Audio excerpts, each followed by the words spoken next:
যা আমার না, আমি যদি তা দেবার কথা বলি, অর্থাৎ যার যেটি আমার না সেটির কমিটমেন্ট যদি করি, তাহলে আমি তার সাথে পাল্লা দিচ্ছি।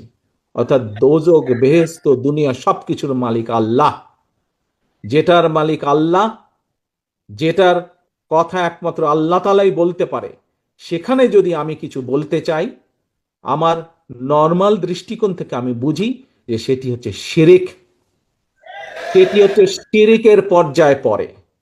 কাজে তোমাদেরকে ঘরে ঘরে যেতে হবে এবং বলতে হবে যারা এইসব কথা বলে তারা শিরিক করছে, আপনি যদি তাদের কথা শোনেন আপনিও শিরিকের পর্যায়ে পড়ে যাবেন। যার অধিকার একমাত্র আল্লাহ তালার, সেটি একমাত্র আল্লাহর অধিকার। কে কোথায় যাবে, কার ইহকালে কি হবে, পরকালে কি হবে, তার অধিকার একমাত্র, ডিসাইড করার অধিকার একমাত্র আল্লাহ। আমরা পৃথিবীতে মানুষ হিসাবে আমরা মানুষের দেখভাল যতটুকু সম্ভব আমাদের দৃষ্টি থেকে আমরা করতে পারবো, আমাদের শক্তি সামর্থ্য অনুযায়ী করতে পারবো। আমরা এ কালেরটা করতে পারবো, এ কালেরটা কম বেশি আমরা মানুষ হিসাবে যা আমাদেরকে ক্ষমতা আল্লাহ দিয়েছে তার ভিতরে করতে পারবো। যা ক্ষমতার বাইরে তা আমরা করতে পারবো না। কাজী যারা এসব কথা বলে তারা ইনেবে শিরিক করছে। একজন মুসলমান হিসেবে আমি সেটাই বুঝি। এই কথাগুলো তোমাদেরকে পৌঁছে দিতে হবে।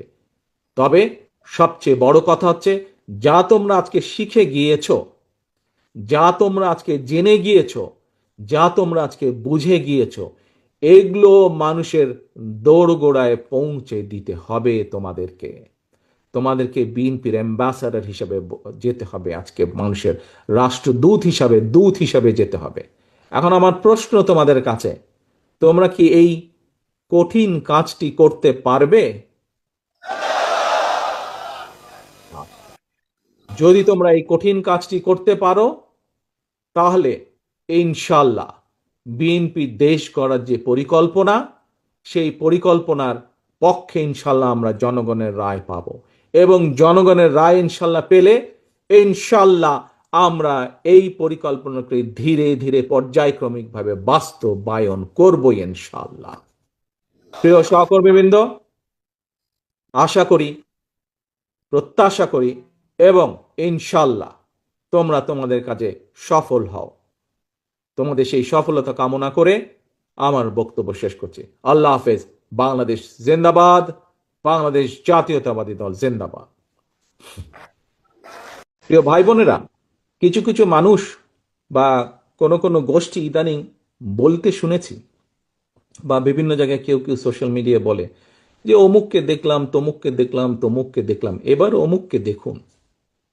যাদের কথা বলে অমুককে দেখুন, প্রিয় সহকর্মীবৃন্দ, তাদেরকে তো দেশের মানুষ 1971 সালেই দেখেছে। যে 1971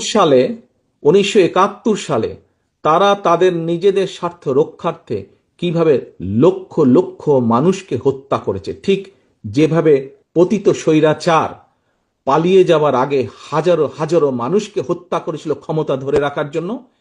এই যাদেরকে কেউ কেউ বলে যে একবার দেখুন না এদেরকে, তাদেরকে দেশের মানুষ 71 সালেই দেখেছে নিজেদের রাজনৈতিক স্বার্থ রক্ষার্থে লক্ষ লক্ষ মানুষকে শুধু হত্যাই করেনি, তাদের সহকর্মীরা কিভাবে মা বোনদের ইজ্জত পর্যন্ত লুট করেছিল।